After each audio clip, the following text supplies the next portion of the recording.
പ്രണയശലഭം part 22. ബാമയുടെ കാലിലെ എല്ല് പൊട്ടിയത് കൊണ്ട് തന്നെ ഇന്ന് ബാമ കോളേജിലേക്കില്ലായിരുന്നു. നീലി കോളേജിലേക്ക് പോകാൻ റെഡിയായി നിൽക്കുമ്പോഴാണ് സ്നേഹ വരുന്നത്. മുത്തശ്ശനോടും മുത്തശ്ശിയോടും യാത്ര പറഞ്ഞ് അവർ ഇറങ്ങി നടന്നു. രണ്ടുപേരും ശ്രീകാന്തിന്റെ വീട്ടിലെത്തുമ്പോൾ നീലിയുടെ ഉള്ളിൽ ആ വാക്കുകൾ വീണ്ടും നിൽക്കുന്ന പോലെ തോന്നി. അവർ എത്തുമ്പോൾ ശ്രീകാന്ത് പുറത്തൊന്നുമില്ലായിരുന്നു. ഇല്ലെങ്കിൽ എന്നും ഇവരെ കാത്തു നിൽപ്പുണ്ടാവാറുണ്ട്. ശ്രീകാന്തേട്ടൻ എവിടെ? പുറത്ത് ആരെയും കാണാത്തത് കൊണ്ട് അകത്തേക്ക് കയറിക്കൊണ്ട് സ്നേഹ ചോദിച്ചു. അവിടെ 2 അമ്മമാർ മാത്രമേ ഉണ്ടായിരുന്നുള്ളൂ. ഇന്ന് പോകുന്നില്ല എന്ന് തോന്നുന്നു. എന്തെങ്കിലും സുഖല്ലായ്മ കാണും. ശ്രീകാന്തിന്റെ അമ്മ അത് പറയുമ്പോഴും നല്ല വിഷമമുണ്ടായിരുന്നു അവരുടെ മുഖത്ത്. നീലി അത് കേട്ടതും ടെൻഷനോടെ എന്താ എന്ന് ആംഗ്യം കാണിച്ചു. അവൻ എന്തസുഖമാണെന്ന് ദൈവത്തിനെ അറിയൂ. അവന്റെ ചെറിയമ്മ ഒരു പുച്ഛത്തോടെയാണ് അത് പറഞ്ഞത്. ശ്രീകാന്തിന്റെ അമ്മ ഒന്നും മിണ്ടാതെ നിൽപ്പാണ്. നീലി അത് കണ്ടതും ശ്രീകാന്തിന്റെ മുറിയുടെ അവിടേക്ക് പോയി. ഇനി എന്നെ വഴക്ക് പറയുമോ? അതും ആലോചിച്ചുകൊണ്ട് അവൾ പതിയെ വാതിലിലൊന്ന് മുട്ടി നോക്കി. അവൾ എത്ര മുട്ടിയിട്ടും അവൻ വാതിൽ തുറന്നതേയില്ല. ഇനി പനി എന്തെങ്കിലും കാണുമോ? ക്ഷീണിച്ച് വാതിൽ തുറക്കാനാവാത്തതാണോ? നീലി ആദ്യോടെ ഓരോന്ന് ആലോചിച്ചുകൊണ്ട് തന്നെ വീണ്ടും വീണ്ടും വാതിൽ മുട്ടിക്കൊണ്ടേയിരുന്നു. അപ്പോഴേക്കും അവരെല്ലാം അവിടെ വന്നിരുന്നു. മോനെ, നീലിമോള് വന്നിട്ടുണ്ട്. നീലിയാണ് നിന്നെ വിളിക്കുന്നത്. ശ്രീകാന്തിന്റെ അമ്മ പറഞ്ഞിട്ടും കാര്യമില്ലെന്ന് കണ്ടതും അവൾ വീണ്ടും മുട്ടി. അതിനി മുട്ടണ്ട മോളെ. അവരുടെ അമ്മ പറഞ്ഞതും അവൾ എന്താ എന്ന പോലെ അവരെ നോക്കി. ഇതൊക്കെ ഇവിടെ സ്ഥിരമാണ്. അവൻ എന്താ ചെയ്യുന്നതെന്ന് അവന് തന്നെ അറിയില്ല. ഇന്നലെ വാതിലടച്ചതാ. അവന് തോന്നുമ്പോ ഇനി അവൻ പുറത്തേക്ക് വന്നോളൂ. ചെറിയമ്മ ഒരു പുച്ഛത്തോടെ പറഞ്ഞതും നീലി, ഞാൻ ഹരിയേട്ടനെ വിളിച്ചിട്ടുണ്ട്. നമുക്ക് മെയിൻ റോഡിലേക്കൊന്ന് നടക്കാം. അപ്പോഴേക്കും എത്തും.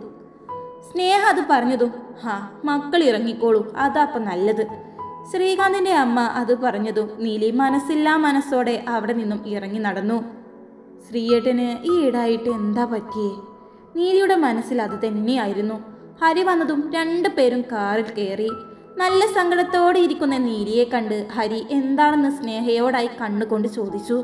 അവൾ പറയാമെന്നും പറഞ്ഞ് വണ്ടി എടുത്തു. നീലി, നിനക്കെന്തെങ്കിലും കഴിക്കാൻ വേണോ? എന്തെങ്കിലും കഴിച്ചിട്ട് പോകാം. ഹരി ചോദിച്ചിട്ടും അവൾ വേണ്ടെന്ന് തലയാട്ടിക്കൊണ്ട് കാറിൽ തലവെച്ച് ചാരിയിരുന്നു. കോളേജിലെത്തിയതും ഒന്നും മിണ്ടാതെ അവൾ ക്ലാസ് ലക്ഷ്യം വെച്ച് നടന്നു. അത് കണ്ട് ഹരിയും സ്നേഹയും പരസ്പരം വേദനയോടെ നോക്കി. ശ്രീകാന്തേട്ടന് ശരിക്കും എന്താ പറ്റിയത്? അവന്റെ ചില പ്രവൃത്തികൾ എനിക്ക് ഇതുവരെ മനസ്സിലായിട്ടില്ല. ഹരിയായിരുന്നു അതിനങ്ങനെ ഒരു ഉത്തരം നൽകിയത്. ക്ലാസ്സിലേക്ക് നടക്കുമ്പോഴെല്ലാം ശ്രീകാന്തിനെ കുറിച്ചായിരുന്നു ചിന്തയെല്ലാം. ക്ലാസ്സിലെത്തിയതും പാർവണ കാര്യമായി എഴുതുന്നത് കണ്ടപ്പോഴാണ് ഇന്ന് അസൈൻമെന്റ് വെക്കാനുള്ളത് പോലും അവൾ ഓർക്കുന്നത്. നീ എഴുതിയോ? നീലി ഇല്ലെന്ന് തലയാട്ടി കൊടുത്തു. ഓ, എന്റെ ഇതാ കഴിഞ്ഞു. വാ, പെട്ടെന്ന് എഴുതാ, ഞാനും എഴുതിത്തരാം. അവൾ പറഞ്ഞ് തീർന്നേക്ക് ബെല്ലടിച്ചിരുന്നു. അയ്യോ, ഫസ്റ്റ് തന്നെ ഗായത്രി മിസ്സാണ്. നീലി വാ, പെട്ടെന്ന് എഴുതാം. എന്നാ കുറച്ചെങ്കിലും എഴുതി എന്ന് പറയാലോ. നീലി വേണ്ടെന്ന് തലയാട്ടി. എന്തു പറ്റി നീലി? നിനക്കെന്തെങ്കിലും പ്രശ്നമുണ്ടോ? ബാമയെ കുറിച്ച് ഓർത്തിട്ടാണോ? അപ്പോഴേക്കും ക്ലാസ്സിലേക്ക് ഗായത്രി വന്നിരുന്നു. ഗായത്രി വന്ന ഉടനെ അസൈൻമെന്റ് എഴുതാത്തവർ ഒന്ന് എണീറ്റ് നിന്നേ. മേശമേൽ ചാരി നിന്നുകൊണ്ട് ഗൗരി അത് ചോദിച്ചതും നീലി പതിയെ എണീറ്റ് നിന്നു. ബാക്കി എല്ലാവരും ഇവരെ പേടിച്ചു കൊണ്ട് എഴുതിയിട്ടുണ്ട്. ബാക്കി എല്ലാവരും എഴുതിയതാണോ? കുട്ടികളെല്ലാം അതേ എന്ന് പറഞ്ഞതും നിനക്ക് ഒരു ദിവസം കൂടി ടൈം തരാം, ഇരുന്നോ. നീലിയോടായി അത് പറഞ്ഞ് ഗായത്രി പഠിപ്പിക്കാൻ ആരംഭിച്ചതും ഈ ഗായത്രി മിസ്സിന് ശരിക്കും എന്താ പറ്റിയത്? പാർവണ പതിയെ നീലിയോടായി പറഞ്ഞു. നീലിയാണെങ്കിൽ ക്ലാസ്സിലൊന്നുമല്ലായിരുന്നു. എന്തോ ആലോചിച്ചിരിക്കുകയായിരുന്നു. ഇടയ്ക്കിടയ്ക്ക് അവളുടെ കണ്ണുകളെല്ലാം നിറയുന്നത് ഗായത്രി ശ്രദ്ധിച്ചിരുന്നു. ക്ലാസ് കഴിഞ്ഞതും നീലിമ, എൻ്റെ കൂടെ ഒന്ന് വാ. അതും പറഞ്ഞുകൊണ്ട് ഗായത്രി പുറത്തേക്ക് പോയതും നീലി പാർവണയെ ഒന്ന് നോക്കി. അവൾ എണീറ്റ് പോകാൻ ഒരുങ്ങിയതും നീലി ശ്രദ്ധിക്കണം, എനിക്ക് അവളെ അത്രക്ക് അങ്ങ് വിശ്വാസം പോരാ. പാർവണ പറയുന്നതിന് നീലി ഒന്ന് തലയാട്ടിക്കൊണ്ട് പോയി. ഗായത്രിയുടെ കൂടെ തന്നെ നീലി നടന്നു. ഗായത്രി നേരെ പോയത് ക്യാൻറ്റീനിലേക്കായിരുന്നു. വാ, ഇരിക്ക്. നീലിയോട് ഇരിക്കാൻ പറഞ്ഞ് അവളുടെ ഓപ്പോസിറ്റായി ഗായത്രി ഇരുന്നു. നീലി ഒന്നും മിണ്ടാതെ തല താഴ്ത്തിയിരിക്കുന്നത് നോക്കിക്കൊണ്ട് ചേട്ടാ 2 ചായയും 2 സമൂസയും. നീലി അത് കേട്ട് ഗായത്രിയെ നോക്കി. അതൊന്നും വേണ്ടെന്ന് ആംഗ്യം കാണിച്ചു. ഞാൻ സ്നേഹത്തോടെ വാങ്ങിത്തരുന്നതല്ലേ, അതിന് നീലി ഒന്ന് പുഞ്ചിരിക്കാൻ ശ്രമിച്ചു. ഈ ശബ്ദമില്ലായ്മ നല്ല പോരായ്മ തന്നെയാണല്ലേ. ഒരാളോട് എങ്ങനെയൊന്ന് മനസ്സ് തുറന്ന് സംസാരിക്കുക. നിന്റെ ഈ ആംഗ്യ ഭാഷ എല്ലാവർക്കും ഇഷ്ടമാകണമെന്നുണ്ടോ? നീലിയെ ഒന്ന് ഇടം കണ്ടിട്ട് നോക്കിക്കൊണ്ട് ഗായത്രി വീണ്ടും പറഞ്ഞു തുടങ്ങി. നീലി, ഞാനൊരു കാര്യം പറയാലോ, നിന്റെ നല്ലതിന് തന്നെയാണ്. നീ ശരിക്കും കല്യാണം കഴിക്കേണ്ടത് നിന്നെ പോലെ ശബ്ദമില്ലാത്ത ഒരാളെ ആയിരിക്കണം. ഇല്ലെങ്കിൽ അതൊരു കുറവ് തന്നെയാണ്. കല്യാണമെല്ലാം കഴിഞ്ഞ് പിന്നീട് അവന് അതൊരു കുറവായി തോന്നിയാൽ നിന്റെ ജീവിതമേ നശിക്കുകയുള്ളൂ.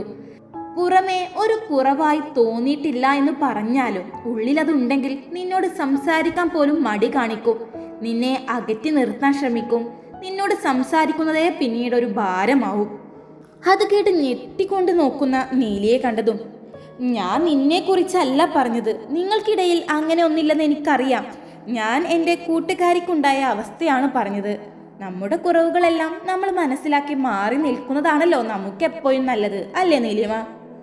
അത് കേട്ട് നീലി ഒന്ന് പുഞ്ചിരിക്കാൻ ശ്രമിച്ചു. അപ്പോഴേക്കും ചായ കൊണ്ടുവന്ന് വെച്ചതും, കുടിക്ക് നീലിമ. നീലിയുടെ ഉള്ളിലെ പിടയൽ അവളുടെ മുഖത്ത് കാണാമായിരുന്നു. അത് കണ്ടതും ഗായത്രി ഉള്ളിൽ പൊട്ടിച്ചിരിച്ചു. നീലി വിഷമത്തോടെ ചായ കുടിക്കാതെ അതിലേക്ക് നോക്കിയിരിക്കുന്നത് കണ്ടതും, ഞാനും ശ്രീകാന്തും നല്ല കൂട്ടുകാരായിരുന്നു. ഇപ്പോഴും അതെ. ഞങ്ങൾ പണ്ട് കോളേജ് മുതൽ ഒപ്പം പഠിച്ചതാ. നല്ല കൂട്ടായിരുന്നു അന്ന് ഞങ്ങൾ. ഇടയിൽ ഞങ്ങളൊന്ന് പ്രണയിച്ചിരുന്നു ട്ടോ. അത് കേട്ടതും നീലി ഞെട്ടിക്കൊണ്ട് അവരെ നോക്കി. അവർ വലിയ സന്തോഷത്തോടെ പറയുകയായിരുന്നു, സത്യം പറഞ്ഞാൽ ആ പ്രണയം ആയാത്തത് കൊണ്ട് തന്നെയാണ് എൻ്റെ അമ്മയുടെ കോളേജായ ഇങ്ങോട്ട് അവനോട് ഞാൻ വരാൻ പറഞ്ഞത്.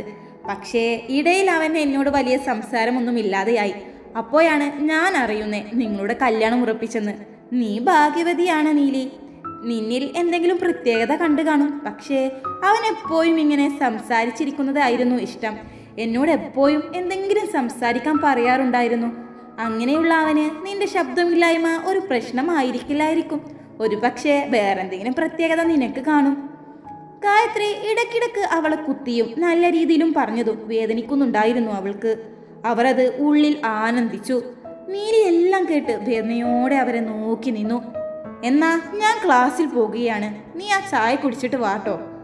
ഗായത്രി അതും പറഞ്ഞ് അവിടെ നിന്നും നടന്നു. ഇടക്ക് അവർ അവളെ ഒന്ന് തിരിഞ്ഞു നോക്കി. എന്തോ ആലോചിച്ച് കണ്ണു നിറയുന്ന അവളെ കണ്ടതും അവർ പുച്ഛത്തോടെ, നീ എന്താടി വിചാരിച്ചത്? ഞാൻ സ്നേഹിക്കുന്ന എൻ്റെ ശ്രീകാന്തിനെ കെട്ടി നിനക്ക് സുഖമായി ജീവിക്കാമെന്നോ? എൻ്റെ വാക്കുകളിൽ കിടന്ന് ഓരോ നിമിഷവും നീ ഉരുകിക്കൊണ്ടേയിരിക്കും. അതും വിചാരിച്ച് അവർ അവിടെ നിന്നും പോയിരുന്നു. നിറയാൻ വെമ്പുന്ന മീകളെ തടഞ്ഞു നിർത്താനാവാതെ അവൾ പാടുപെട്ടു.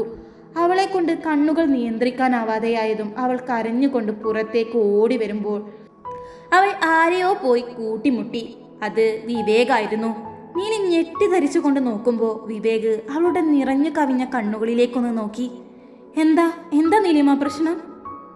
അവൾ ഒന്നുമില്ലെന്ന് പറഞ്ഞു പോകാൻ നിന്നതും വിവേക് അവളുടെ കയ്യിൽ പിടിച്ചു. എന്താ നിനക്ക് പറ്റിയത്? വാ, നമുക്കവിടെ ഒഴിഞ്ഞു നിൽക്കാം. നീലിമ ഇല്ലെന്ന് പറഞ്ഞതും അവൻ്റെ കൈ അവളുടെ കയ്യിൽ മുറുകി. വാ നീലി.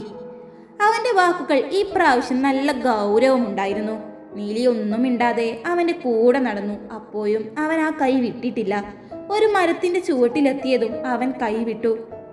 എന്താ, എന്തിനാ നീ ഇങ്ങനെ കരയുന്നേ? നല്ല സോഫ്റ്റായി അവൻ ചോദിച്ചതും അവൾ ഒന്ന് അവനെ നോക്കി. അപ്പോഴും അവളുടെ കണ്ണുകൾ നിർത്താതെ ഒഴുകിക്കൊണ്ടേയിരുന്നു. നീ ഈ കരച്ചിലൊന്ന് നിർത്ത് നീലി. ഇത് കണ്ടു നിൽക്കാനുള്ള ക്ഷമയൊന്നും എനിക്കില്ല. അതും പറഞ്ഞ് അവൻ തിരിഞ്ഞു നിന്നതും അവൾ അവനെ ഒന്ന് നോക്കിക്കൊണ്ട് കണ്ണുകൾ തുടച്ചു.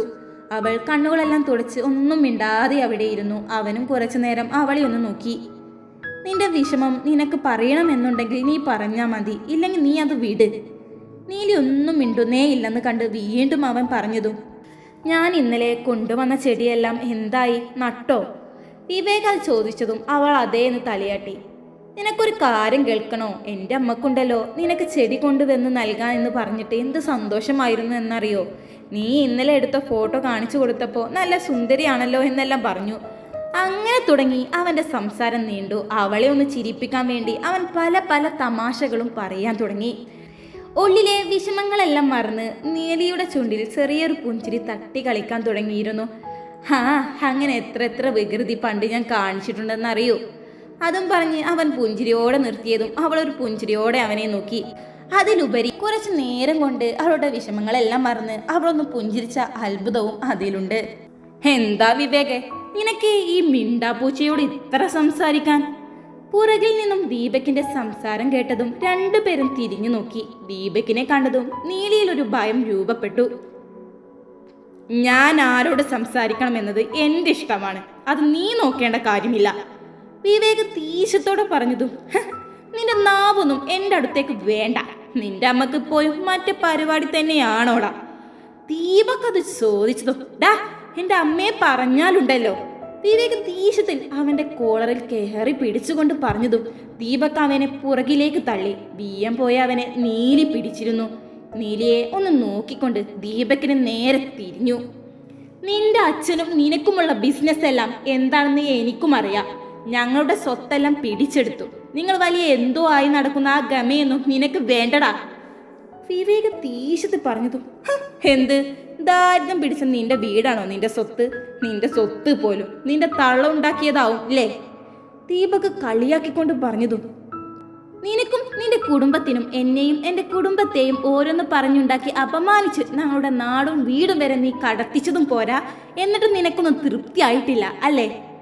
അതും പറഞ്ഞ് ദേഷ്യത്തിൽ വിവേക് അവന്റെ കോളറിൽ പിടിച്ചതും ദീപക് വിവേകിന്റെ വയറ്റിന് കുത്തി. തിരിച്ച് വിവേകും നീലിക്ക് എന്ത് ചെയ്യണമെന്ന് അറിയാതെ നിന്നു. രണ്ടു പേരും തമ്മിൽ തല്ലിരട്ടിയായതും വിവേകിനെ പിടിച്ചു മാറ്റാൻ പോയ നീലിയെ ദീപകിന്റെ കൂട്ടുകാർ പിടിച്ചു നിർത്തി. നീലി ഒരുപാട് കുതറി നോക്കിയെങ്കിലും അവൾക്ക് കഴിഞ്ഞില്ല.